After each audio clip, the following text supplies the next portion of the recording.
We are live now, ma'am. So, good evening, esteemed faculty members and all the delegates. Thank you for joining. This is Sahiti on behalf of Shield Connect, welcoming you all for today's webinar, Mind Over Menopause, Navigating Mental Health Through Life Transition, organized by Chennai Menopause Society. So, it's my pleasure to introduce the moderator of this webinar, Dr. Rajalakshmi ma'am. Ma'am is the professor of Savita Medical College and also executive committee member of Chennai Menopause Society. I welcome you, ma'am, and I hand over the session to you. Thank you, Sahiti. Good evening, everyone. On behalf of Chennai Menopause Society, it gives me immense pleasure in welcoming you all to this webinar on Mind Over Menopause, Navigate Mental Health Through Life's Transition. We'll start a plan with Tamil Thai Wealth and Virtual Life. Shahid.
I request Dr. Josephine to recite the midlife prayer. Madam is the HOD and Department of OBG in Mada Medical College and Hospital. She is an Oxy Executive Committee member, Secretary of SOPSI Tamil Nadu Chapter 2024. She is member of Oxy Adolescent Committee. She is member of ACT, RCOG, IAGE, WALS, IMA, and CMS. Over to you, ma'am. Thank you, Raji, for the introduction. Now I would like to read the midlife prayer for today's session. This midlife prayer was written by our own President Shanti Gunasingh ma'am. Changes, not challenges. We preserve, protect, and promote. We pray to God to give us grace to accept the midlife physical changes and gently renew our strength, guide our heart, our mind, and body to navigate the way, and our trust in you to lead us safely through.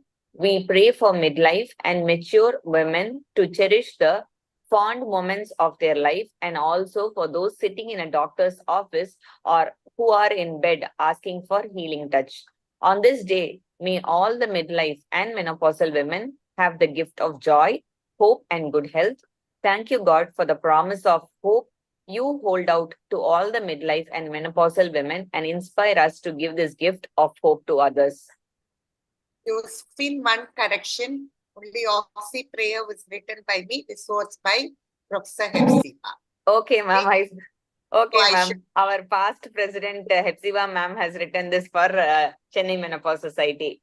So now I would like to welcome our very own Chennai Menopause Society president, Dr. Shanti Gunasingh ma'am, who's the president of currently for Chennai Menopause Society. We very well know Shanti ma'am. She's a consultant in obstetrics and gynecology in Mangalam Healthcare, Chennai, president of Chennai Menopause Society, past president of Oxy and former director and superintendent of IOG and ISO KGH, former HOD of KMC in HOD of OBG in KMC department. And then she has so many awards and laurels to have been to bag her continuously. She's been very active in conducting all adolescent health programs, and Madam has been a master trainer of BMONC, CMONC, SBA, tubal microsurgery, lactation management, and adolescent health. Now, I would like to call upon our President Shanti Gunasingh ma'am to welcome our chief guest for today's session. Thank you, Josephine. Good evening to one and all. It is indeed my pleasure to deliver the welcome address. This is every month since we have taken over, we have been conducting webinars and without fail. And I have great pleasure in welcoming Dr. Jamuna Devi, Secretary, Telangana State Society, and our own Ritika Chari Madam, neurosurgeon, neurophysician, epileptologist, and a renowned life coach. So, and Madam is also one of our founding members of Chennai Menopause Society.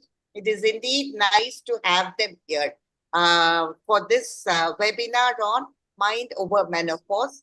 And I also welcome all the renowned chairpersons, Professor Madhini Madam, Professor Hepsiba, Dr. Nandita, and the renowned speakers, Anuradha Kalyanaraman, Sheila Vishwanath, and Dr. Kanman.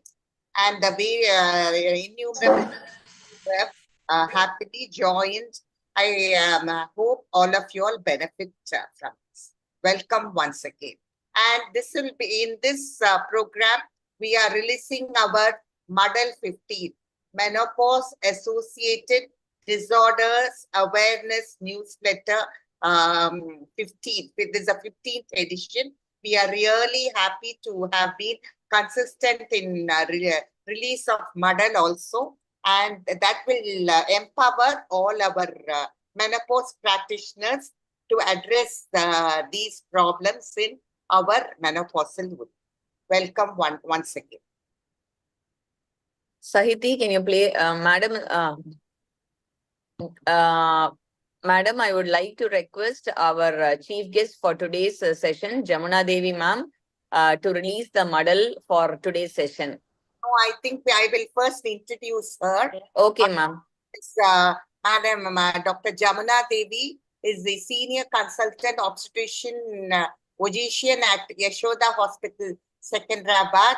She is also a medico-legal advisor, graduated from Kakatiya University, Warangal, and post-graduation from Usmania University, Hyderabad, and a law graduate from Usmania University, management graduate from Symbiosis, and total quality management from NSIET. So Madam wears lot of hats with much elan, and currently she is the chairperson of State Medico-Legal Committee, Vice President, Menopause Society of Hyderabad, Secretary for Telangana State Society, Honorary Treasurer for Family Planning Association of India, member of Core Committee, DIRA Project for Violence Against Women of Proxy, and member of MPP Committee. Madam, I request you to give the chief guest address and also release our Model 15. Thank you so much, Shanti. And I think it's an honor to be with all of you.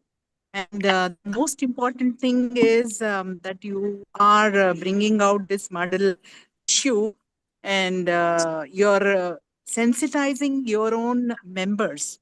And I really thank you. And I thank Meera Raghavan and Raji and a whole team of Chennai Menopause Society for inviting me to be the chief guest for today.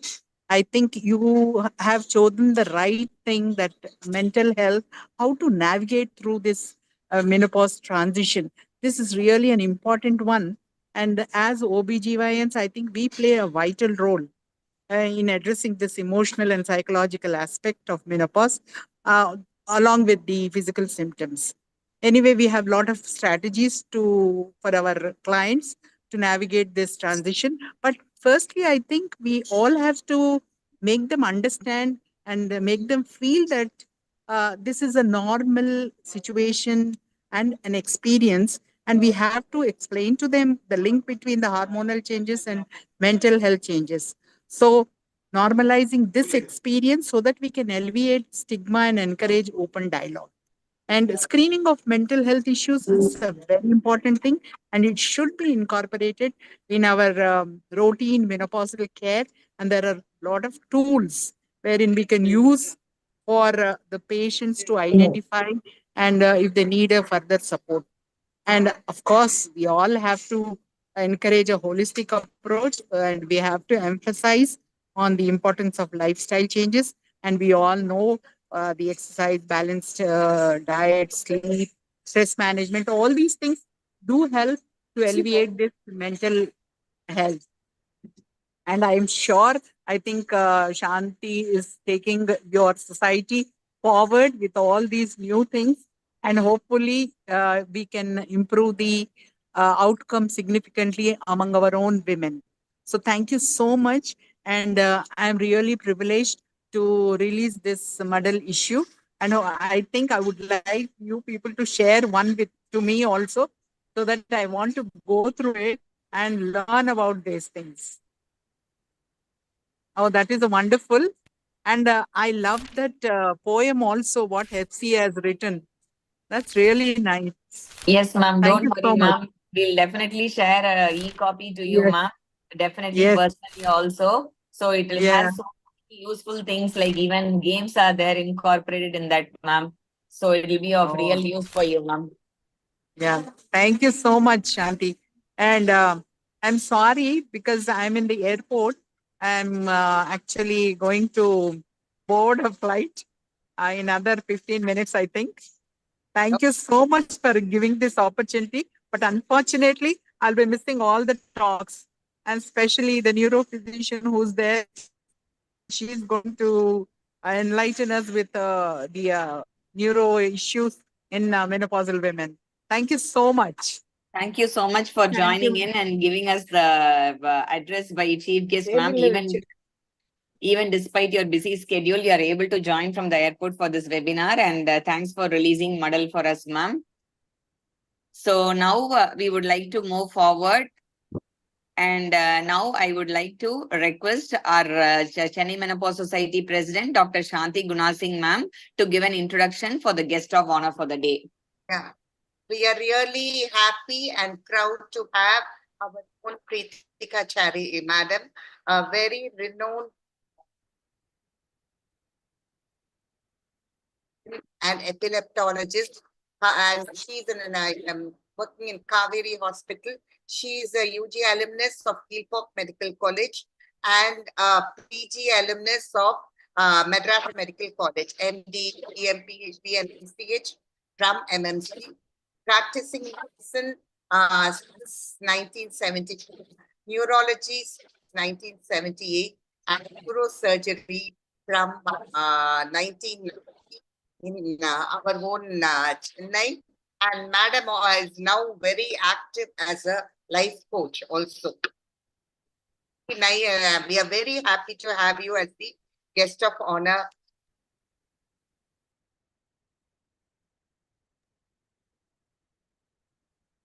Dr. Ma'am, Pritika ma'am. okay, fine, right. I was waiting for your okay. At the outset, let me first thank the Chennai Menopause Society and particularly Shanti for calling me as a guest of honor for this wonderful evening program. It's very, inspiring to see that I keep on periodically looking at the WhatsApp group, not regularly, but you guys are doing so much. There's so many activities, quiz, this, that, and you're really educating the younger generation into a lot of the things which when we were in college, we were not taught all this. Menopause was not a subject that was taught, like diabetes was not taught. But we would see a lot of people with diabetes, would see a lot of people in menopause, and we would never really be sure. Each one would work out our own methodology to handle such patients. Now, if everybody can open up their videos, it would be nice, because I'm going to ask you some questions first. How many of you remember your teenage years? You can even put it in the chat. I do, I do, I do. Whatever, I'll be looking at the chat as well.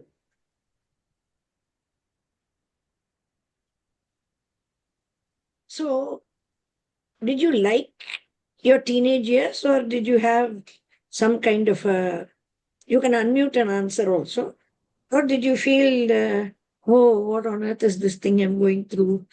How was it for you, your teenage?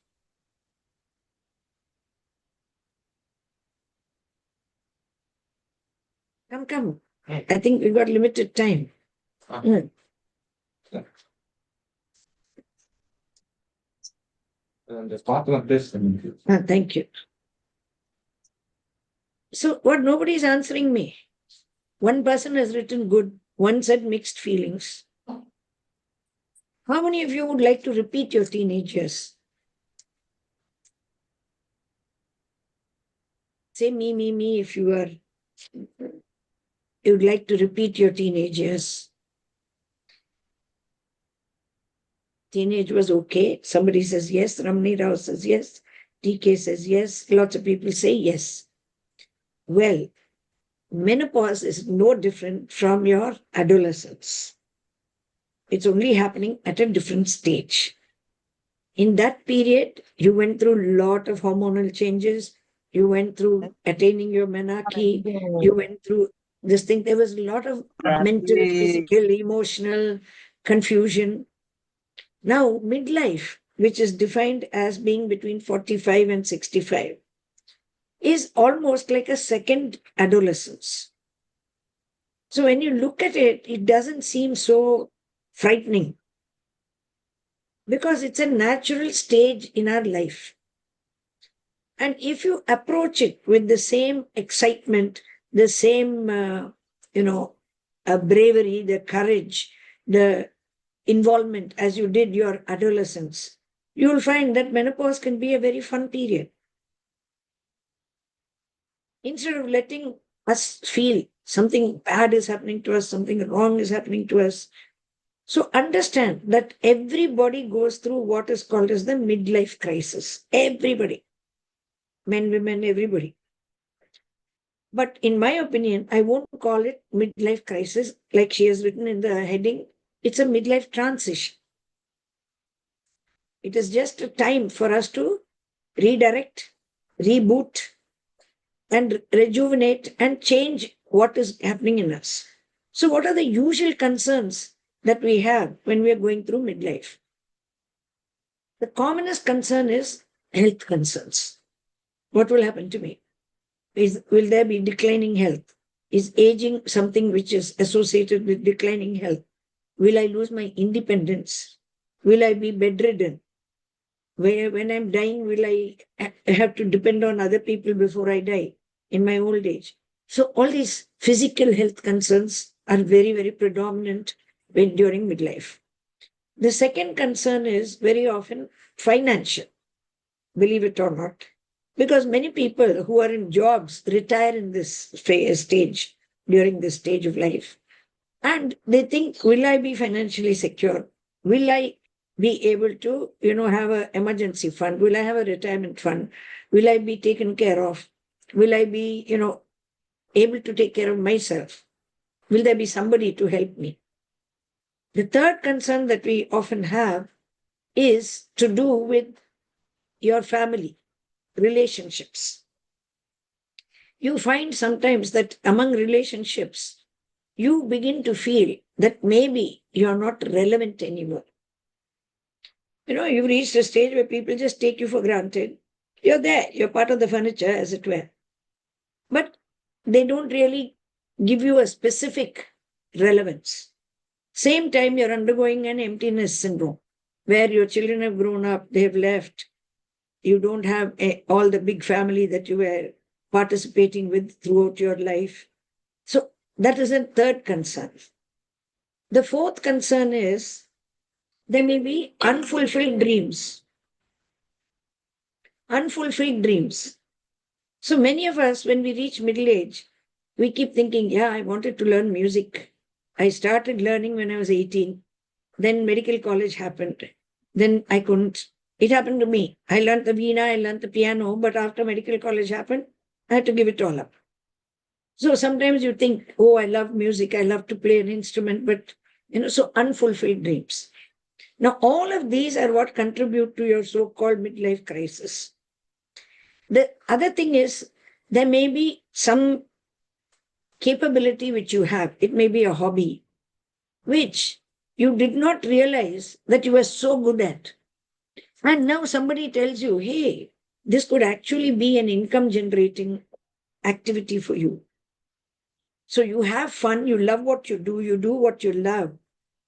And then you also have meaning in life. So this is the stage at which we also stop and think, what is my purpose in life? We identify what is called as our why.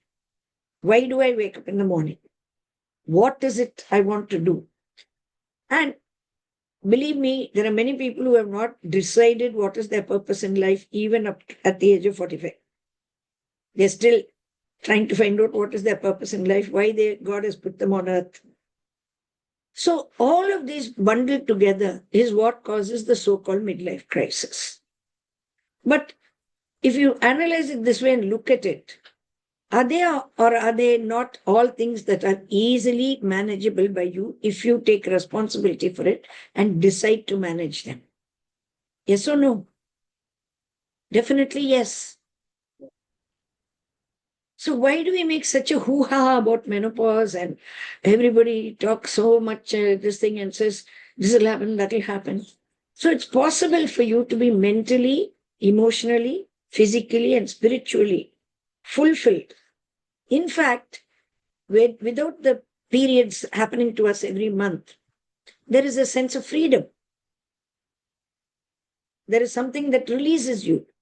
So you actually can venture out more. But what puts a stop to all our dreams and our ability to handle menopause with the same enthusiasm as we handled adolescence is other people. Oh, you're 50. Why are you dressing like this? Why are you dancing?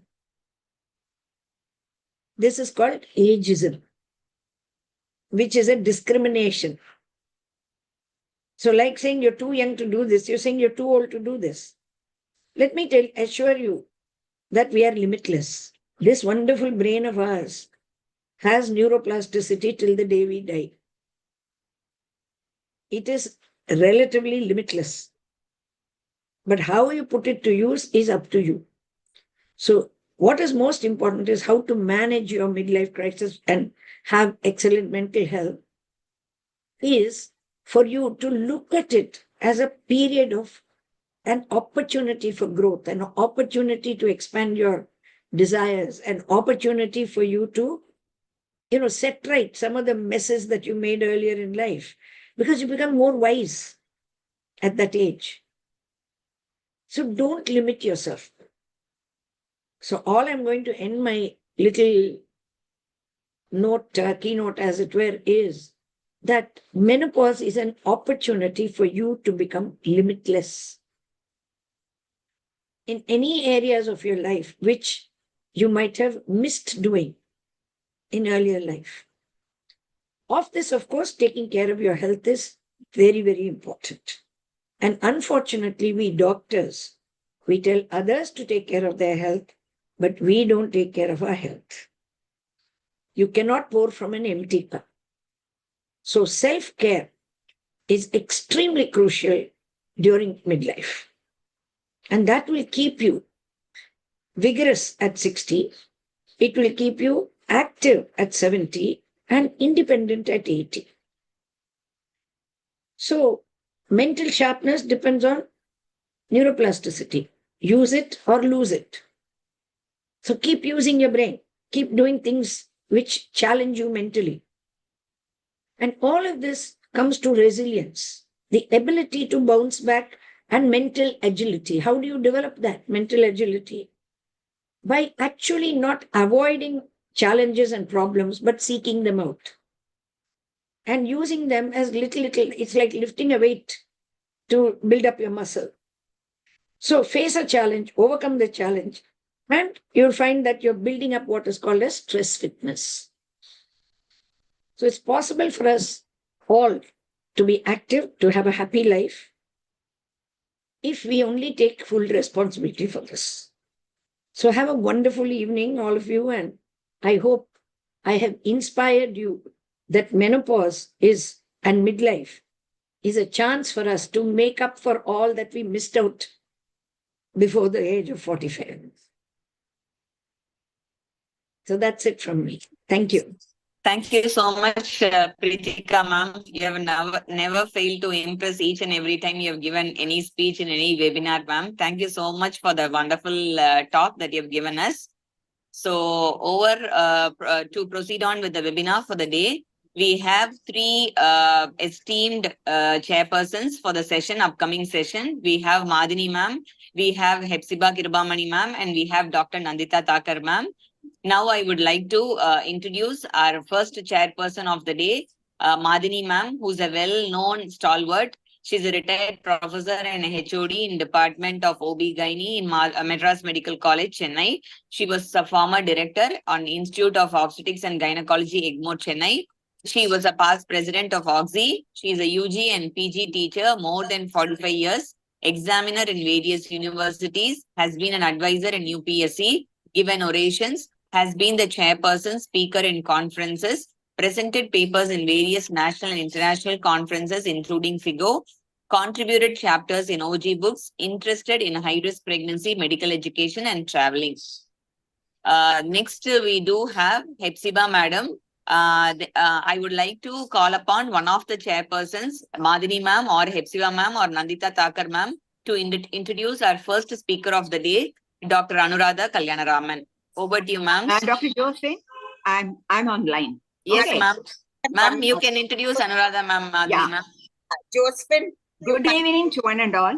I Speakers. thank the President, Dr. Shanti Gunasingh, and the organizing team of the Chennai Menopause team for giving us the opportunity to be the chairperson for this webinar being on Mind Over Menopause. So the first speaker is going to be Dr. Anuradha Kalyanaraman, a senior consultant neurologist in Chennai. She has done her MBBS, obvious DM in neurology, MBBS from Ramchandra, DNB from Ramchandra, and DNB neurology from Madras Medical College. She's a senior consultant neurologist for over 20 years. Special interest in cognitive neurology, rehabilitative medicine, sleep medicine, epilepsy. And she is a life member of the IMA Kodambakkam. I am also a life member of IMA Kodambakkam. So she's going to talk on menopause and memory, when to seek help. Dr. Anuradha. Thank you very much. I'd like to thank this society and all its members for inviting me to talk in your esteemed conference. I am especially honored and privileged to speak before my teacher, Dr. Pritika ma'am. My topic for today will be menopause and memory, when to seek help.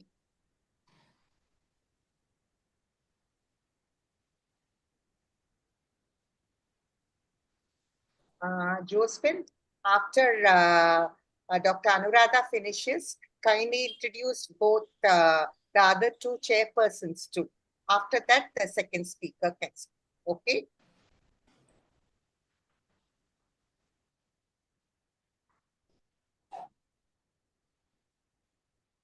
The past few decades have seen enormous strides in the recognition of alterations in memory in the perimenopausal period. Physiological alterations during menopause have both direct and indirect effects on memory. Perimenopausal women were nearly 1.5 times more likely to develop forgetfulness than were premenopausal women. They reported problems with recall of words and numbers, losing household items, forgetting appointments, and difficulty concentrating. Menopause transition is a neuroendocrinological process with alteration in the estrogen levels. This decline in estrogen levels has been linked to changes in memory. Substantial estrogen receptors have been found in regions of the brain that are necessary for learning and memory, such as the prefrontal cortex, the hippocampus, the amygdala, and the posterior cingulate cortex. Under physiological conditions, estrogen has also been found to improve the cerebral blood flow, increase the transport of glucose across the blood-brain barrier. It protects against mitochondrial damage. It is important in maintaining serotonin levels. It has an important role in the cholinergic system, and it also inhibits the amyloid beta formation, which has been implicated in Alzheimer's disease. Changes in either the availability of estrogen or its receptor network can affect synaptogenesis, synaptic plasticity, intracellular signaling, neural circuit function, the energy availability in the brain neurons, and cell survival. Decreased levels of estrogen has been linked to decreased glucose metabolism and decreased gray matter volume in the superior temporal gyrus, the inferior frontal gyrus, the olfactory cortex, and the supplementary motor areas. Menopause with changes in estrogen levels is also associated, as you all know, with hot flashes, sleep disturbances, anxiety and disturbance, and depressions. These factors may also contribute to memory disturbance. Hot flashes cause alterations in the rate of blood flow to the memory encoding structures in the brain, such as the temporal lobe and hippocampus. Serial measurements of cortisol levels have shown that these levels are increased after hot flashes. This causes damage to the hippocampus, leading to memory impairment. Estrogen interacts with the brain serotonergic system. This is important in mood regulation. This has been noted to impact the processing speed, verbal memory, working memory, and episodic memory. Modulation of the stress response system and cortisol by estrogen may also lead to development of depressive symptoms. Increased cortisol levels also leads to hippocampal atrophy, thus affecting memory. Menopausal transition is associated with circadian rhythm abnormalities. This leads to poor quality of sleep and frequent awakening. Sleep disruption could be due to a variety of factors. This could be due to depression, hot flashes, stress, or pain, which is common in the menopausal period. Frequent awakening after these hot flashes is seen to disrupt the slow wave sleep and interferes with memory consolidation. Less than 5 hours of sleep per day has been noted to have a decrease in attention, cognition, and verbal memory. In short, decreased estrogen levels is linked to decreased glucose metabolism and gray matter volume, leading to memory disturbance. The changes in the estrogen receptors affects the serotonin levels, in turn impairing verbal memory. Hot flashes causes increased cortisol levels, altering the rate of blood flow in the temporal lobe and hippocampus, leading to cognitive impairment. Usually, the brain has the ability to compensate for changes in estrogen levels and estrogen receptor activity during menopause transition. But sometimes these compensatory responses are inadequate, leading to memory impairment. Though physiological alterations are known to occur during menopausal transition, all memory lapses should not be dismissed as merely physiological. What may be dismissed as mere brain fog may in fact prove to be something far more sinister. A complete and comprehensive assessment is essential to ensure that the memory disturbance is not just the tip of the iceberg in the greater picture. So, when to seek help? Memory loss that disrupts your daily life, misplacing objects frequently and finding them in unusual places, forgetting to take medication, forgetting to switch off the gas after cooking, forgetting to pay bills on time, difficulty in remembering items on the grocery list, forgetting birthdays, wedding anniversaries of family members. So, A complete neurological assessment, including a detailed cognitive evaluation, is essential. Focus on associated executive processing, visuospatial orientation, and language is needed.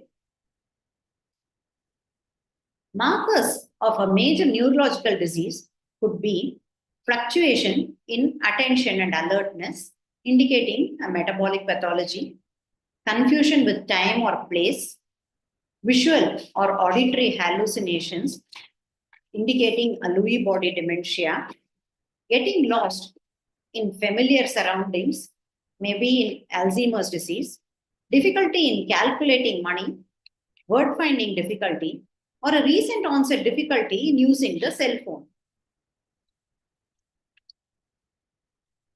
History taking should also inquire into poor personal hygiene, social withdrawal, easy irritability, behavioral disinhibition, or dietary changes from the usual, indicating a frontal lobe pathology.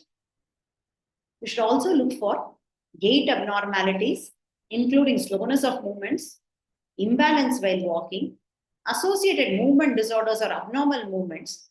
These may indicate a coexisting basal ganglia or cerebellar pathology or a coexisting peripheral neuropathy and dementia, giving a clue to the diagnosis of the memory disorder.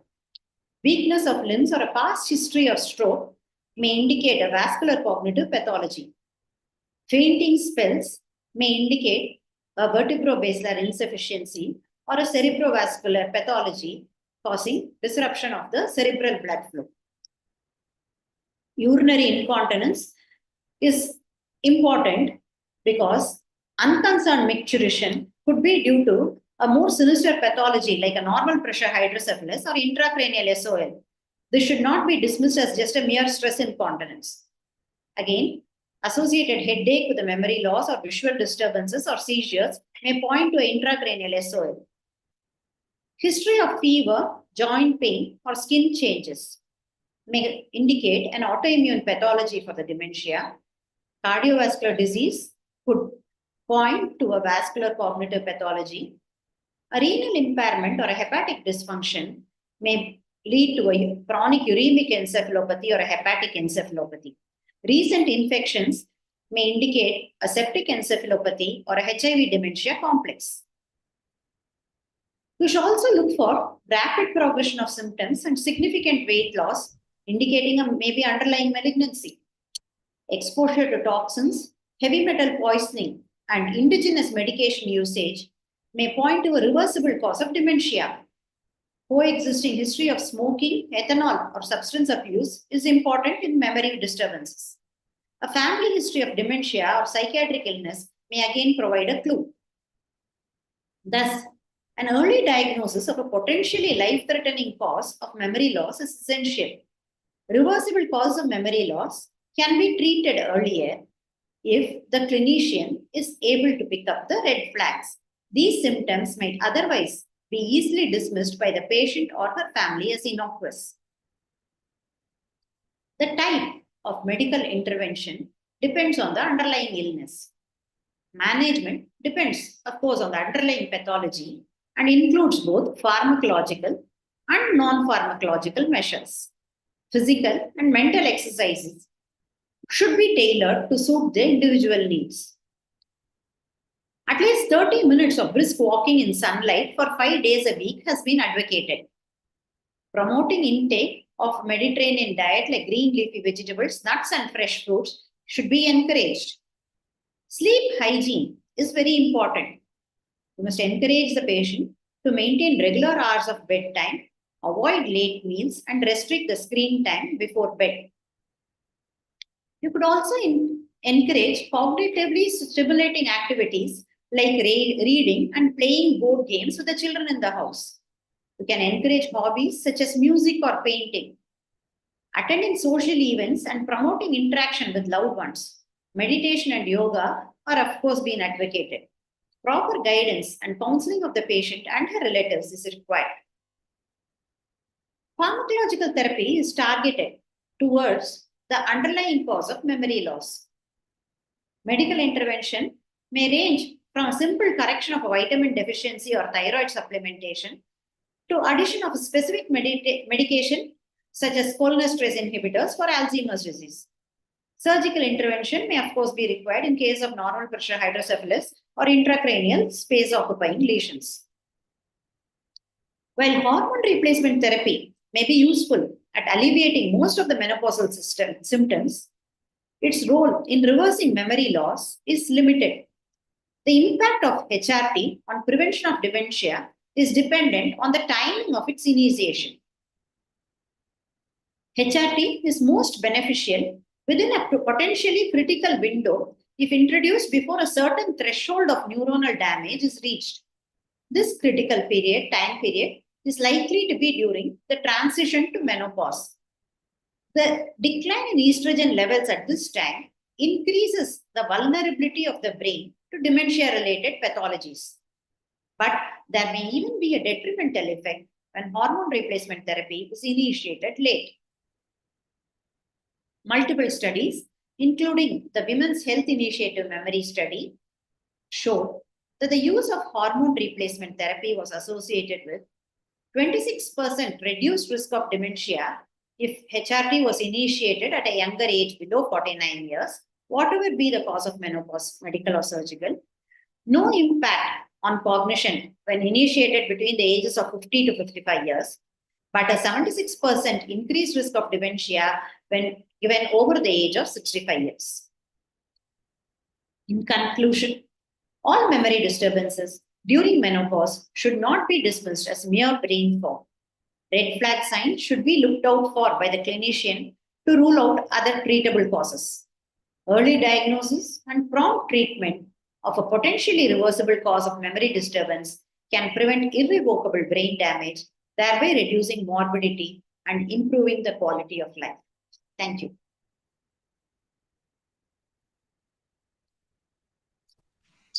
Thank you so much, Anuradha ma'am, for the wonderful session on mood changes, memory, and memory in menopause. So I think we can ask our opinion from our expert, Madhini ma'am. Madhini ma'am? Yeah.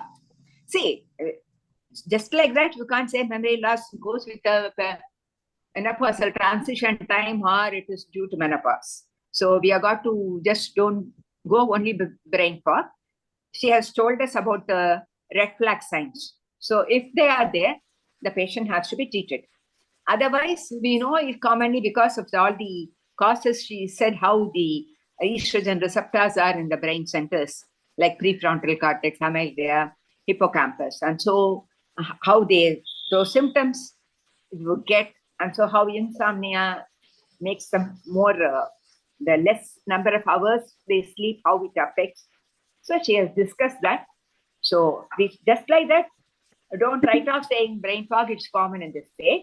If there are any red flag signs, kindly see to it that this is treated. Thank you, Dr. Anuradha. Thank you so much, Madhini ma'am, for the wonderful expert comments that you have given us. Sahiti? Raji? It gives me immense pleasure in welcoming our next chairperson, Hepzibah ma'am.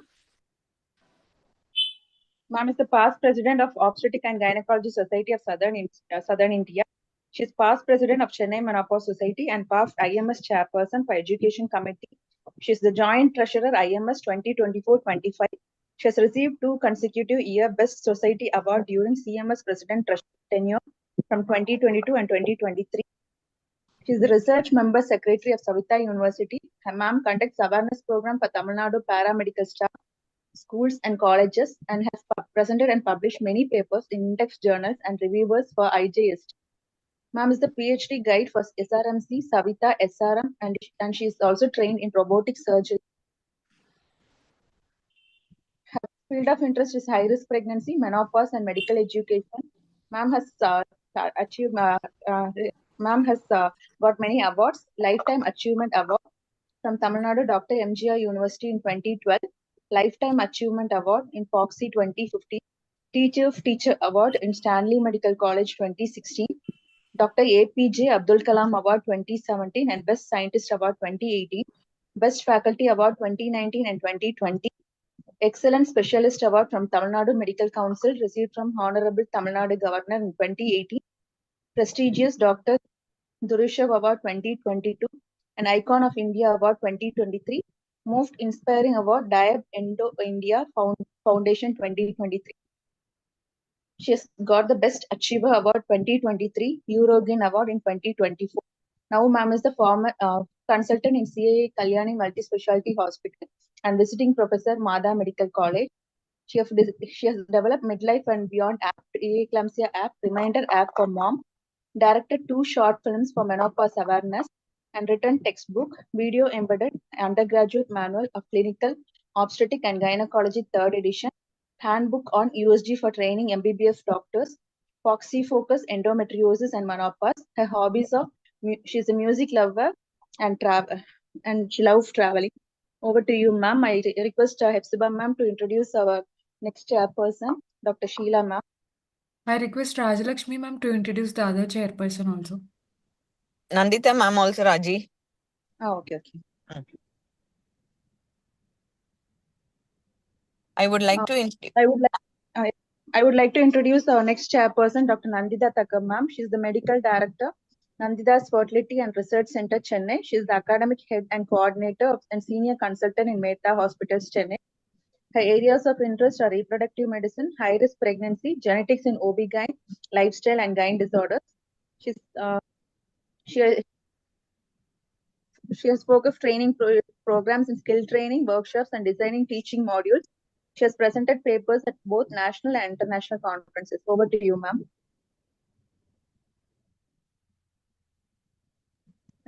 Ma'am, please introduce our speaker. Sahiti, has Sheila ma'am joined, Sahiti? Yes, I have, ma'am. I'm here online. Okay, ma'am. Okay. Anybody is there? Ma'am, Madhini ma'am, can you introduce ma'am? Yeah, Sheila sure. Vishwanath ma'am? Yeah. Dr. Sheila Vishwanath. She holds a PhD in medical microbiology from the University of Mumbai.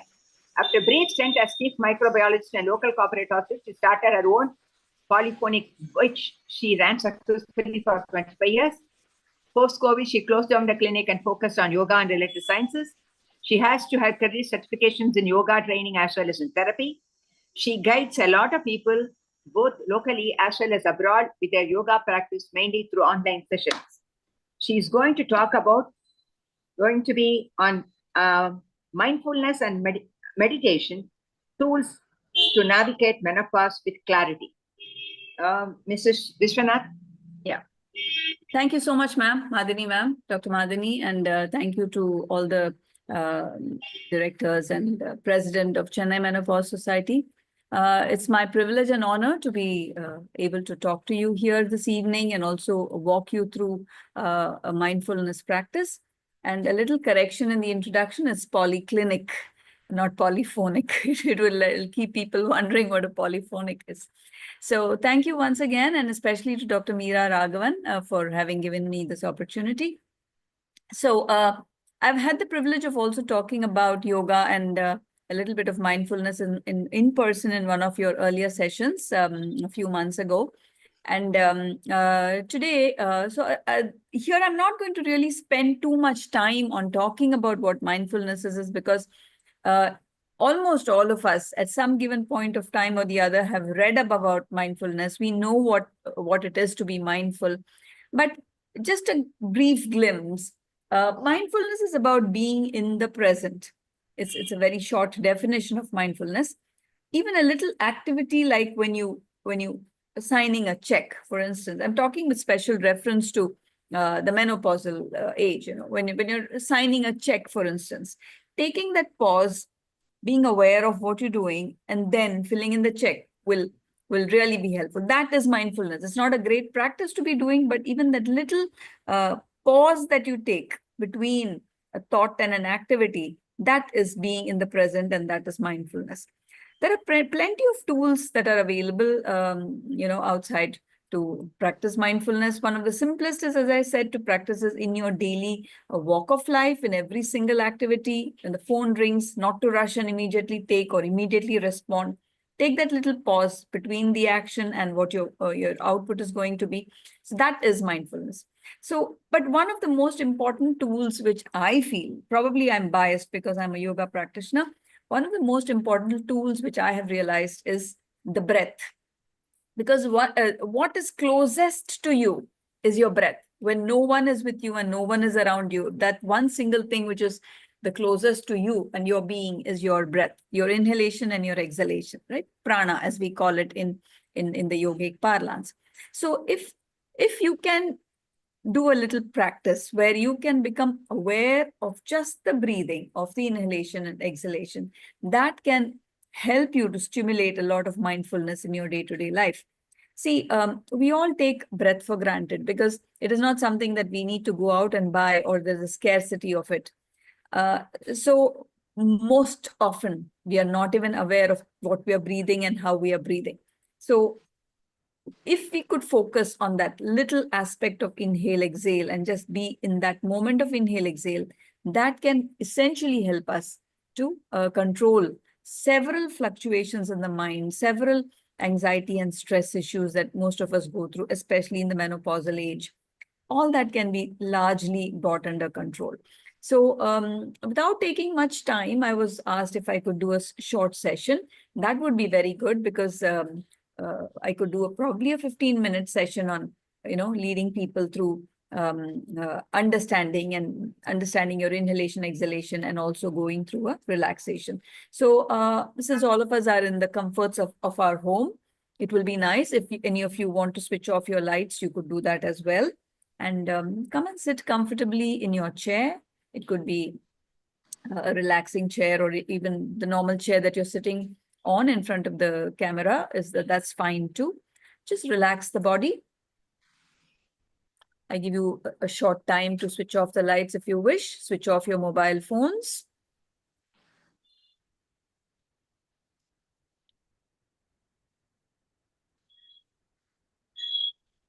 Gently close your eyes.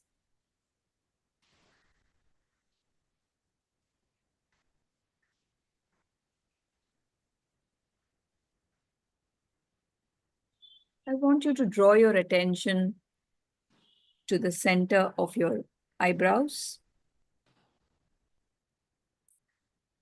Not to strain or squint the eyes, but just observe the midpoint between your eyebrows.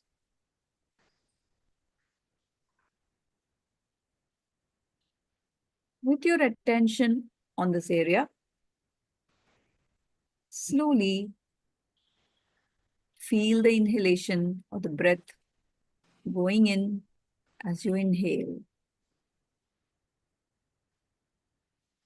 Observe the exhalation as you breathe out.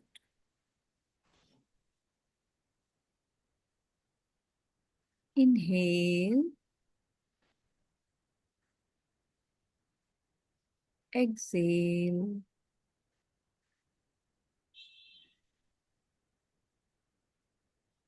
Inhale. Exhale.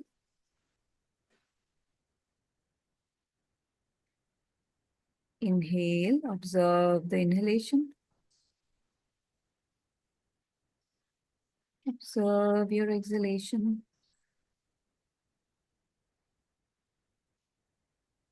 When you start to get some thoughts, just push them aside and come back to be one with your breath. Inhale and exhale.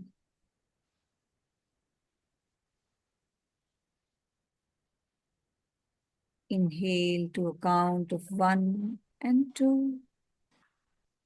Exhale to a count of 1 and 2.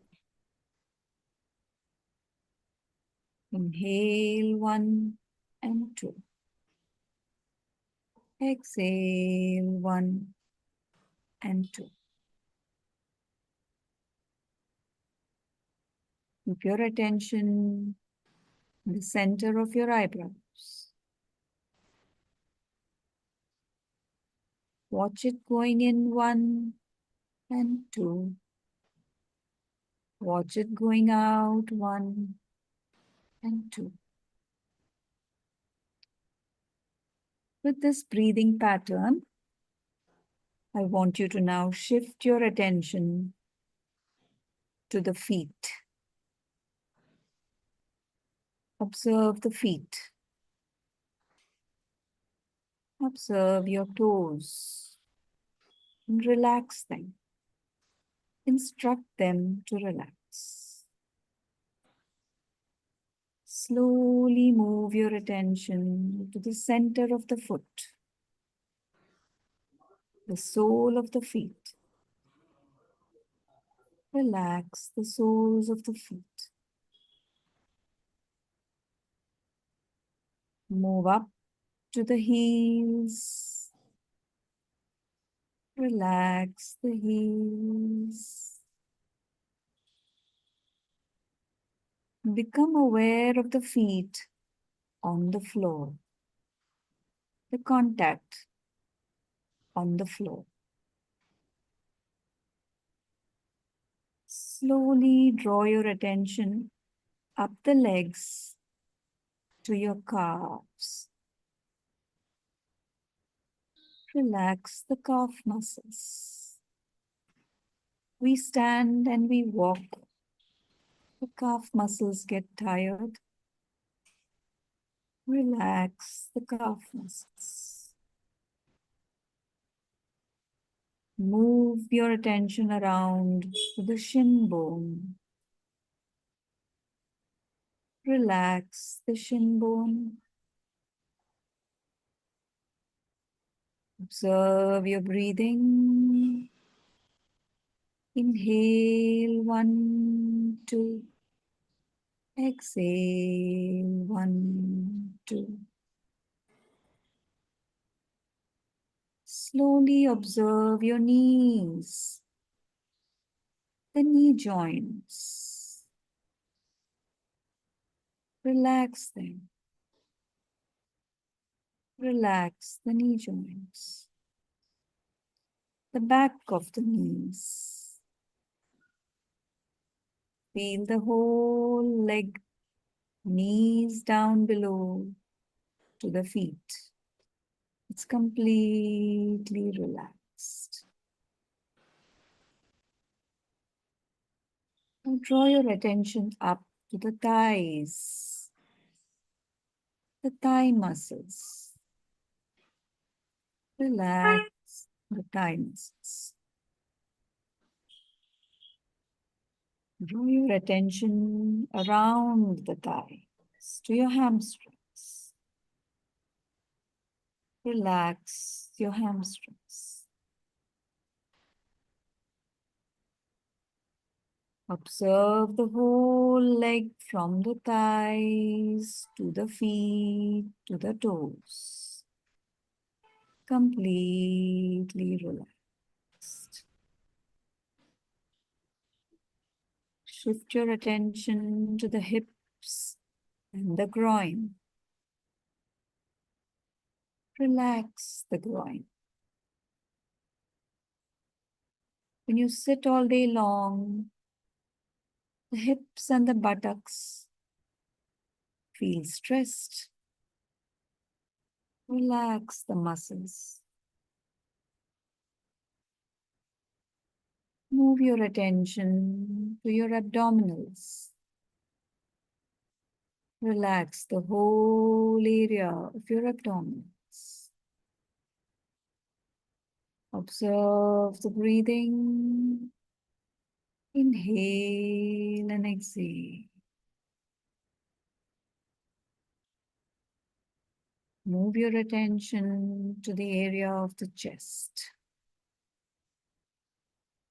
Relax your diaphragm. Relax the chest muscles. Relax the chest and the abdominals and the groin. Move up to the area of the neck. Relax the neck muscles.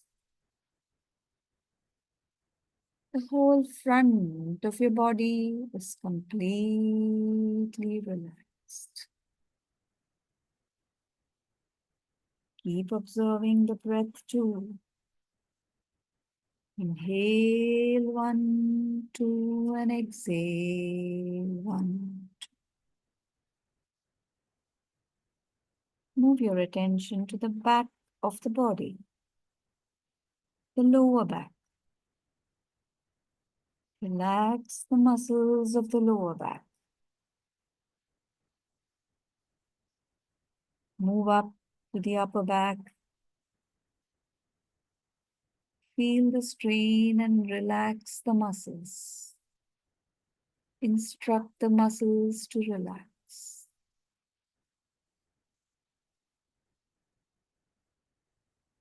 Shift up your attention to the shoulders. Shoulders bear all the stress. The back of the neck bears all your stress. Relax the back of the neck. Relax the shoulders. Breathe here. 1 and 2. Exhale. 1 and 2. Move your attention down your arms, your upper arms, the elbows, front of your arms. Relax them.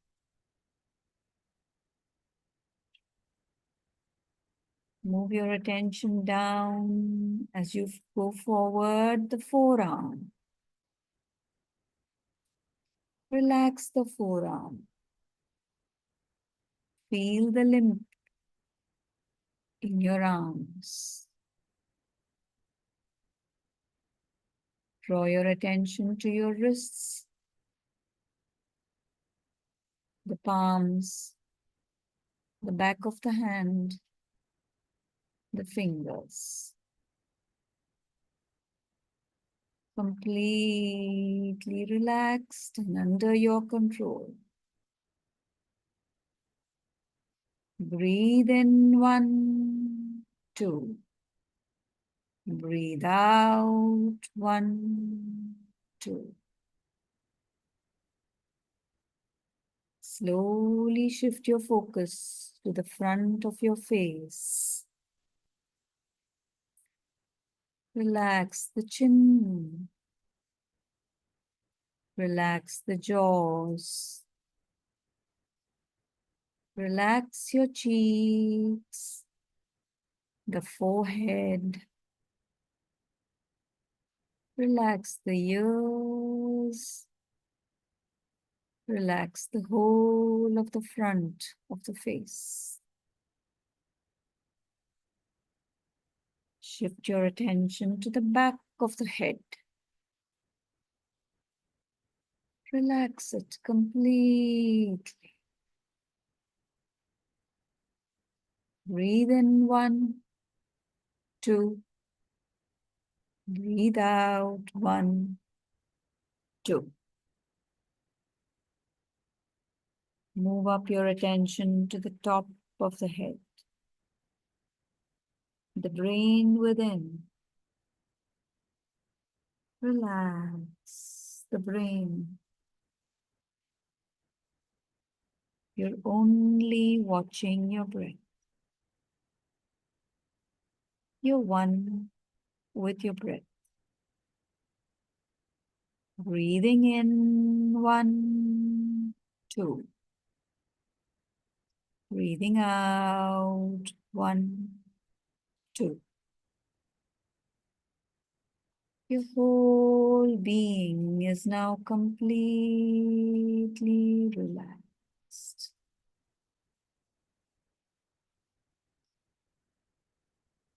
You are feeling so limp on the chair. No thoughts, no stress, nothing. Just you and your breath. Now get your attention to your eyes. Relax your eyes. Relax your eyelids.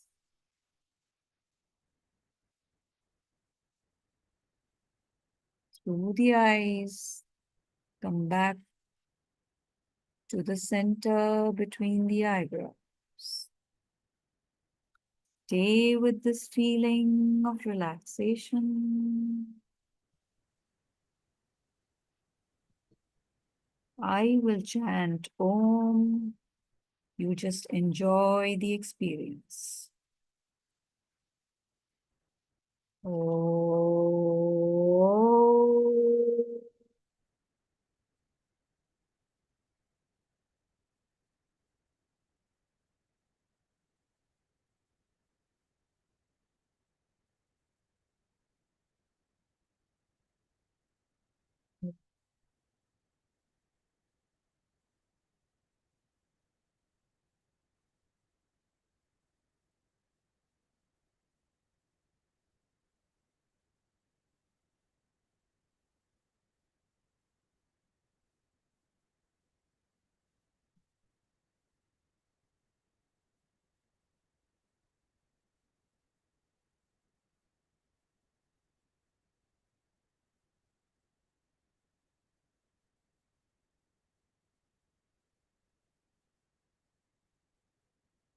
Be with the vibrations of Om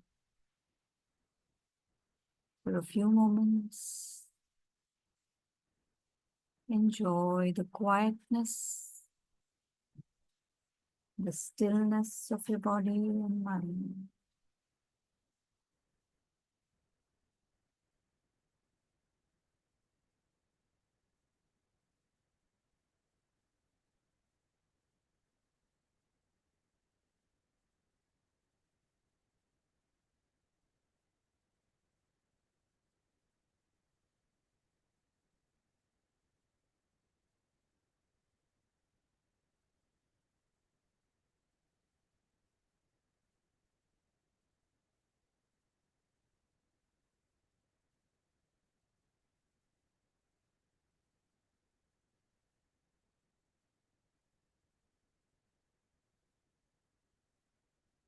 The thoughts shift.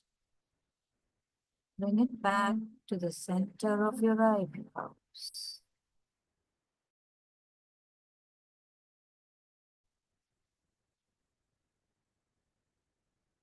Inhale, 1, 2. Exhale, 1, 2. Stay with your breath.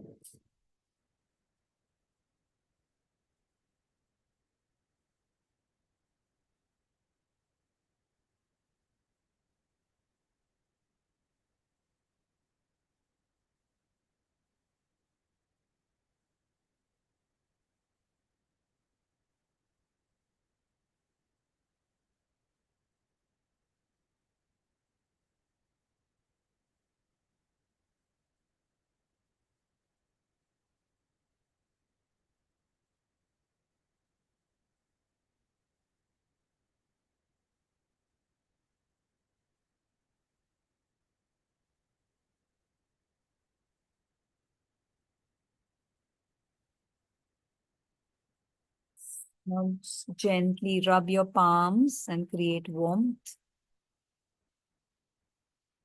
Place your warm hands over your cupped eyes. Allow the warmth to penetrate into the eyes. Blink a few times inside the cupped hands. Very gently bring your hands to your lap, palms onto the lap, and gently open your eyes.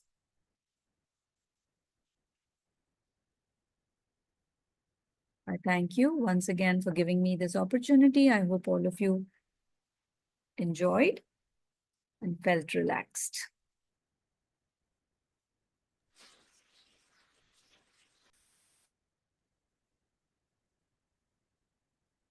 Get that. Please say your command. Yeah.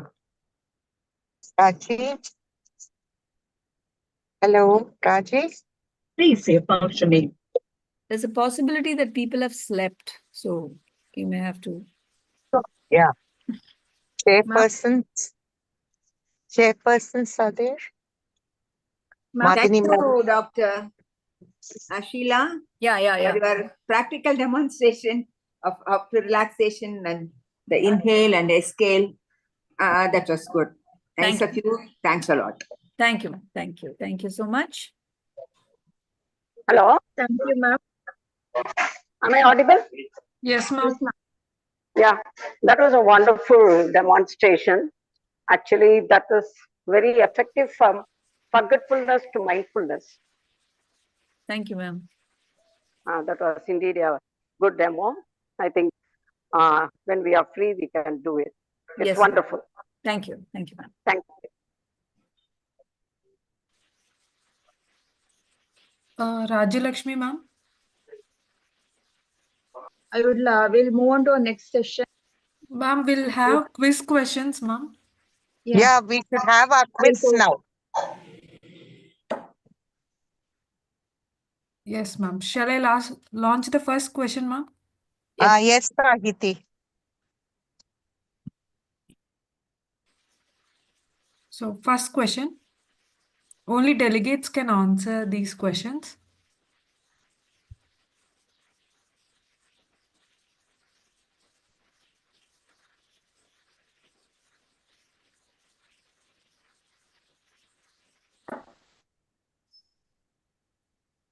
Second question, Sagit.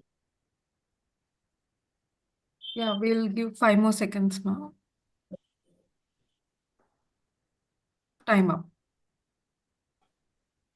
Yeah. Second question.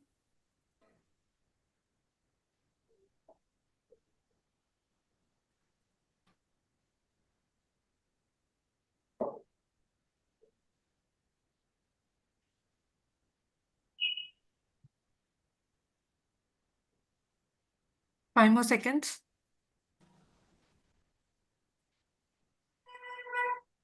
Timer.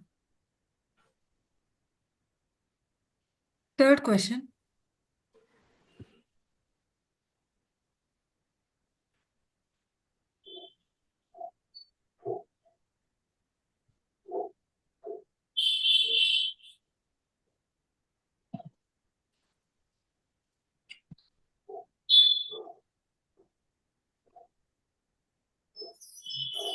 Five more seconds. Timer. Fourth question.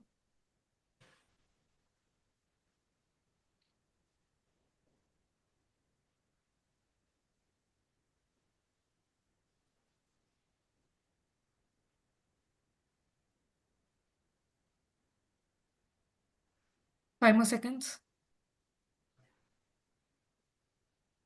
Time up.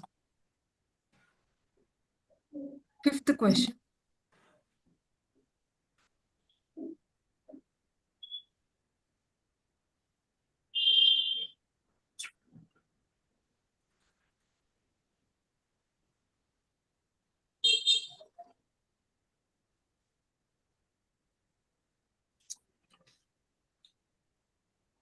Five more seconds. Time up. Sixth question. 5 would do, ma. Okay, ma'am. Okay, 5 would do, ma. Sure, ma'am. Sure.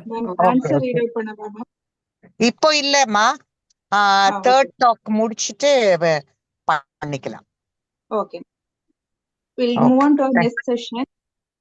I request Nandita Thakkam ma'am to introduce our next speaker, Dr. Kanmani. Anybody is there? Or shall I? Yes, Okay. madam. Dr. Kanmani is a psychiatrist. She did her MBBS from Medical College Hospital, SRM. MD from Institute of Mental Health, MMC. She's a senior resident, Department of Psychiatry, Mada Medical College and Hospital, Kovur. She has got research and publications in phenomenology, clinical profile, and substance use of patients with unipolar and bipolar depression, a cross-sectional comparative study published in Telangana Journal of Psychiatry. Her areas of interest are general psychiatry, neuropsychiatry, child psychiatry, and telepsychiatry. So she's going to talk about self-care strategies for mental well-being during menopause. Dr. Kanmani.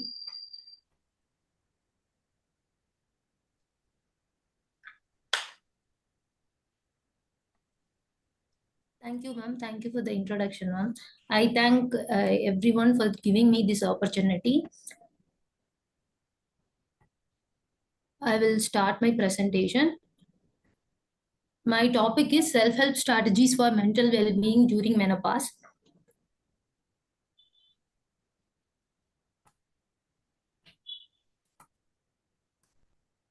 Introduction.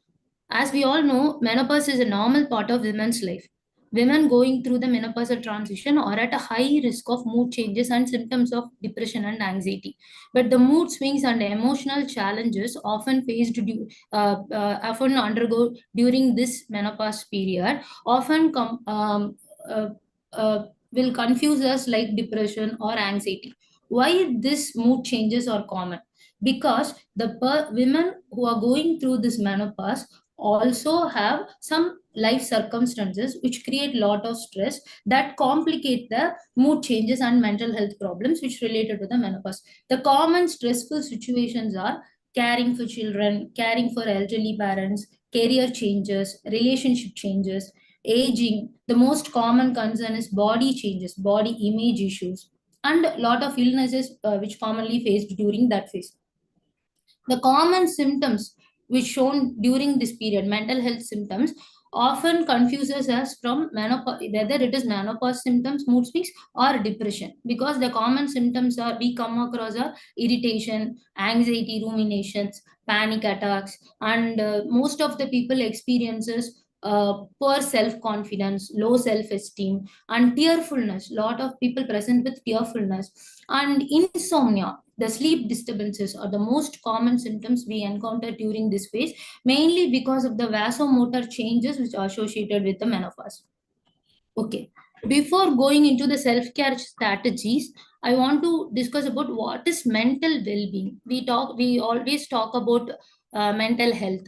So the mental well-being enables the people to cope with the stresses of life, and they should realize their abilities and learn well and work well with the community. So despite the challenges put forth in front of them, they should be able to cope up and learn well and work with the community. That is the actual mental well-being. So I categorized the self-care strategies into three broad terms. One is awareness, second one is lifestyle changes, and third one is stress management. First, I will talk about awareness. Why it is important? Uh, Most of the studies says that in all developing countries, most of the women are not aware about the psychological changes and physiological changes which happen during menopause, so which makes them more vulnerable for the mental health related problems whenever it happens. So women must women require more information about their physical and psychological problems which face during the menopause period. So empowering women about this thing mostly helps them to overcome the problem. And most important is whenever we are teaching them about all these things, making them aware about the problems, which help them to understand the stage where they are in, and it also help them to practice the self-care strategies. So one study suggested that giving updated efficient information to the postmenopausal women can improve their adaptation and power to accept the menopause better than other women. So we are doing a lot about creating the awareness about the menopausal symptoms and mental health problems which happen during this phase. The most of this can be achieved by self help treatments or self learning methods, even sometimes group education classes, awareness classes happens in the unit hospitals or community setups, and we can make them participate in structured activities like how to cope up with the stress, how to overcome the problems, and we can also teach them about the physiological changes related to that. And second broad topic is lifestyle changes. So we all know about the lifestyle changes. The common lifestyle changes are healthy diet, sleep hygiene, and exercise and physical activity. A healthy diet, how it helps means a balanced, nutritious diet which will improve their overall health, which boost their overall health. In turn, it will improve their mental health also. And another important thing is when they are focusing on balanced diet, it will address obesity problems, because the most common concern is body image issues during this menopause period. So which will help their overall mental health and physical health. And exercise and physical activity, most of the studies suggest that a proper physical exercise routine will help them to improve their mood, energy, and also they can effectively cope up with their stress. So we can always practice all kind of physical activity. The common things we used to practice are yoga and regular exercises, so even walking, weight training exercises, anything we can practice, but they should practice at least minimum 1 hour per day for a better coping with the stress. So I want to discuss about sleep hygiene routines. I emphasize on this sleep hygiene routine because, as I discussed earlier, the sleep disturbances are the most concerning problem during this menopause because of the loss of lot of vasomotor symptoms. So we have do's and don'ts in sleep hygiene. So what are all the do's? We all know we use bedroom and bed for a lot of other activities other than sleep. So we should focus only the bedroom for the sleep, and the environment and temperature and lighting, even the quietness, everything matters. So our bedroom should be quiet, less light, and in case of night sweats and hot flushes, they have to adjust the temperature. The ventilation is very, very important. We should advise them about all these things. And also, most important other do's is develop a good bedtime wind down. That is, any activity which makes you relax before going into the bed. Some people do skincare, some people do warm bathing, body massage, meditation, sometimes gentle stretching. All these things help us to get a proper sleep. And another important thing is we should have proper bedtime routine. Like every day we should go to the same time to the bed and wake up at the same time, despite our irregular sleep patterns. When we follow the sleep routine, we will set a time limit for the sleep, so it will increase our sleep, the improve our sleep quality also. And don't, we should reduce the caffeine and alcohol, and also napping. Try to take nap in the morning time, afternoon time. Don't take naps during the evening time, because or else avoid the naps altogether. That will help. And limit the mobile phone usage, laptop usage during the bedtime or in the bed. Only use your bed for the bed sleep purpose alone. Don't keep on tossing around the bed if your sleep is not good. Always get up and walk around and focus on relaxing techniques, or listening to a music or deep breathing techniques, and then come back to the bed, which will be very helpful. These are all the do's and don'ts in sleep hygiene, because a lot of the mental health problems starts with sleep disturbances. So once we regulate our sleep, focus more about the sleep hygiene routines, it will definitely help us to handle the emotional problems and for further mental health also. And third important topic is stress management, because as I mentioned earlier in the presentation, even though they have a lot of mood swings and emotional challenges, whenever they face stressful situation, these conditions will worsen their ongoing mood swings and emotional challenges. That's when the patient present us with person or a woman present to us with depression and anxiety. The common statistics says, all statistics says that 15 to 30% of the women who are undergoing stressful situations, they develop proper depression disorder or anxiety disorder. So before dealing with the techniques, how to cope with the stress? not only for the menopause, in general, how to cope the stress. So the stressful situation will be different for each and everyone. So not everybody have face the same problems each and every day. So first important thing is be kind to yourself, no matter what, no matter the situation or the environmental issues or the people, whoever, whatever stresses us. First thing we should do is be kind to ourselves without judgment, and do not be so critical about ourselves. So if we keep on giving so much critic about ourselves, self critic is too much, then it will affect our mental health. Second important is develop interest and hobbies. Most of the people will focus on interest, like after retirement or during this phase, they tend to do gardening and other activities like exercise, whatever activities interest you want to culminate or hobbies you want to culminate, you start doing that. That will improve your mental health overall, and you can able to cope up with the stress also. And third is build your support network. Support network could be friends, family, or colleagues, whoever it may be. But talking about your problems, it makes you allows you to vent out your problems. So this gives you some sense of relief.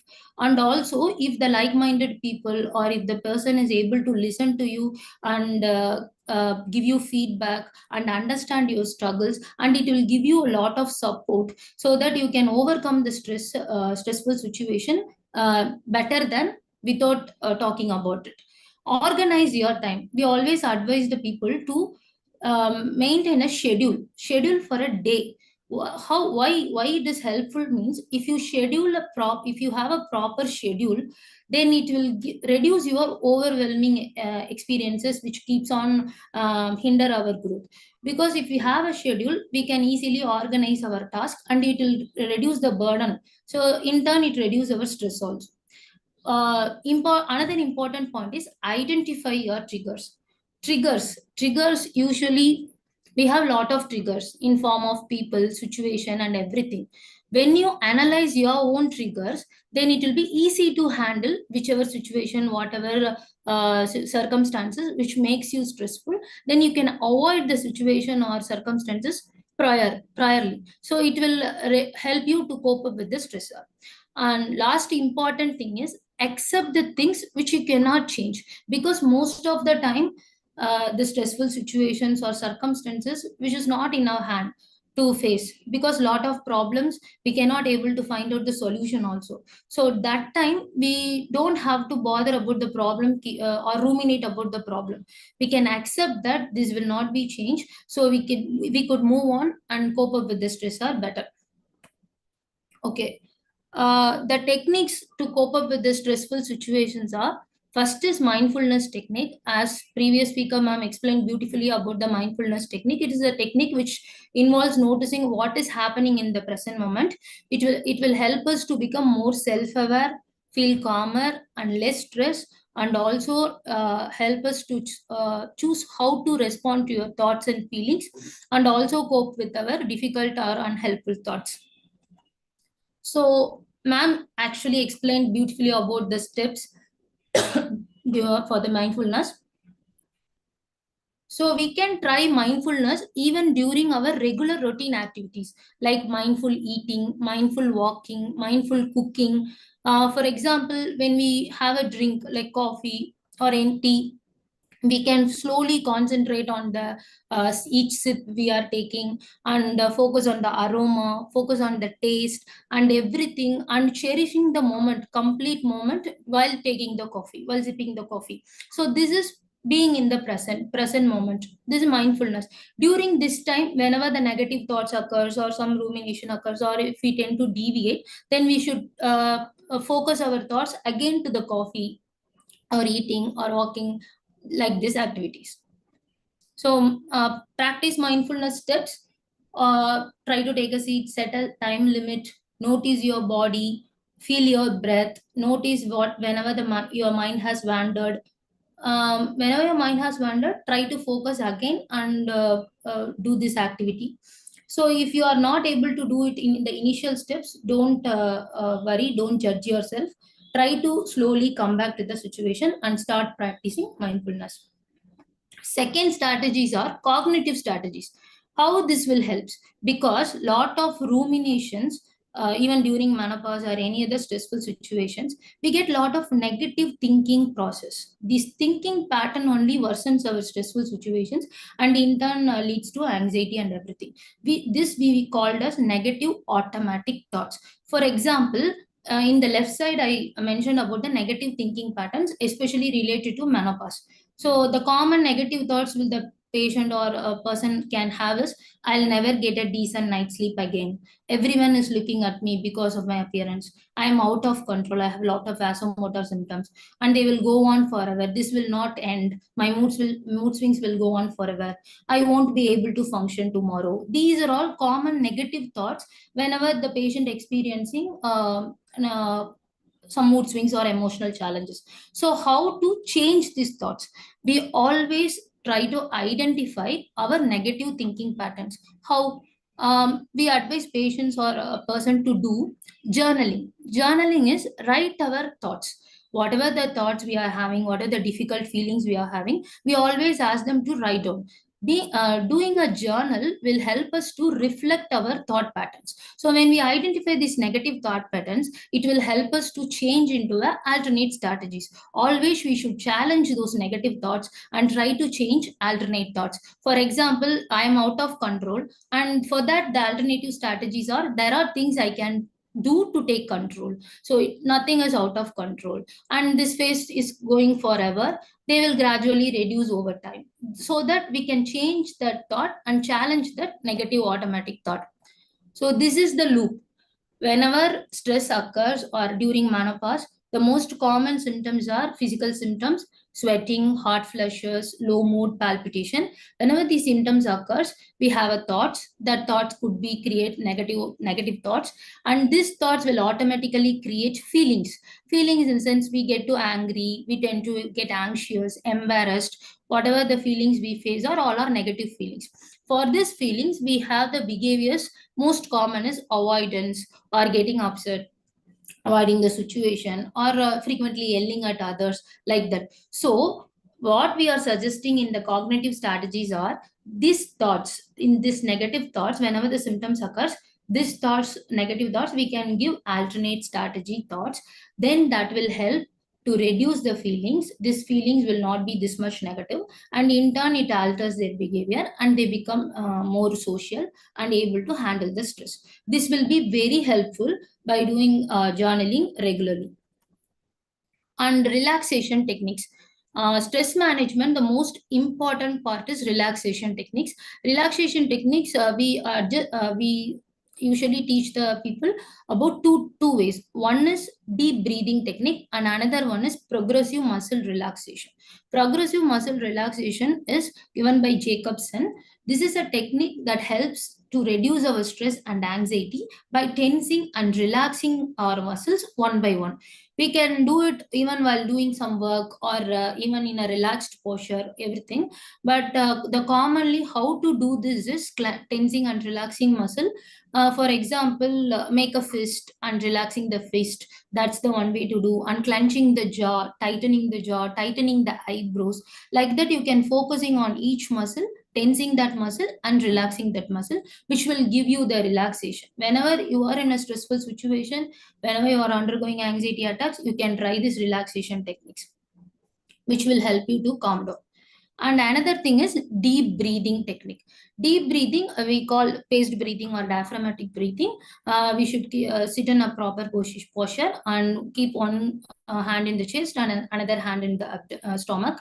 So we should try to breathe slowly, and while breathing in, the stomach should be out, and while breathing out, we should breathe out through the pursed lips. So this will help us by taking a slow and deep breath by counting 1, 2, 3, 4, 5.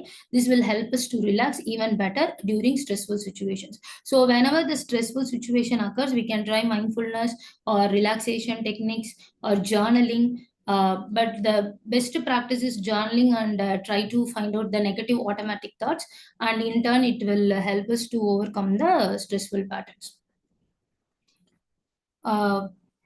So the self has in this menopause journey, it's very, very important to identify our stressful situations and also identify how to cope up with the stressful situations. I thank everyone for giving this opportunity, and I thank especially our OG ma'am, Josephine ma'am, for choosing me and giving this opportunity. Thank you so much. Thank you, Dr. Kanmani. You stressed on the empowerment of women, the lifestyle changes, of course, the sleep. Among the sleep, they say the posture also helps, that you are not supposed to sleep in supine or prone procedure. Lateral position is better, they say. Of course, you talked about stress management.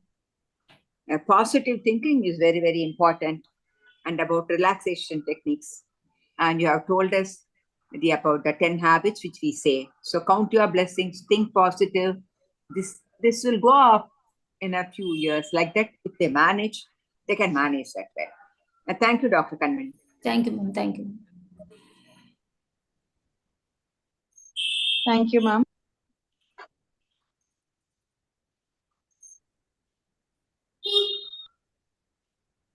Thank you, ma'am. Raji, you can conclude the session. இல்ல ma'am இது result சொல்லணும் ma'am Sahiti அங்க போட்டுட்டு இருக்காங்க சகிதி. Before that, shall we So discuss the answers, ma'am? Yeah, I'll just read it out. So the first question, the answers to our Q. First question is which of the following is a common cognitive symptom reported during menopause? The options are enhanced multitasking, improved memory recall, brain fog and forgetfulness, increased problem solving skills. The answer is brain fog and forgetfulness. The second question, which cognitive function is most affected during menopause? The options are long-term memory, visual spatial skills, verbal memory and processing speed, abstract reasoning. The answer is verbal memory and processing speed. Third question, which brain region is particularly sensitive to estrogen and is linked to memory? The options are cerebellum, amygdala, hippocampus, and prefrontal cortex. Answer is hippocampus. Fourth question, what is the primary benefit of mindfulness meditation for menopausal women? Options are weight loss, improved sleep and reduced stress, increased estrogen levels, enhanced appetite. The answer is improved sleep and reduced stress. The fifth one, which part of the brain is associated with emotional regulation benefits for mindfulness practices? Options are cerebellum, hippocampus, amygdala, prefrontal cortex. The answer is prefrontal cortex. Now we will display the result. Sahidi. So two people have won. One is Kartika Prabhu, the other one is MG Dhanalakshmi. Kartika Prabhu has scored first mark because of fast answer. Yeah, ma'am has Congrats scored to 4 both of marks in 39 seconds, ma'am, and Dhanalakshmi ma'am scored 4 marks in 43 seconds. Okay, ma'am. Thank you.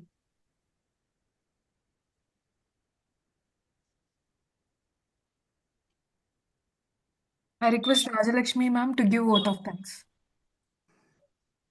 On behalf of Chennai Menopause Society, I thank all our speakers, our chairpersons, and our guest of honor and our chief gift for making this webinar a grand success. Thank you, and also our delegate for making our webinar a grand success. Thank you, one and all. Thank you. Thank you very much. Thank you, ma'am.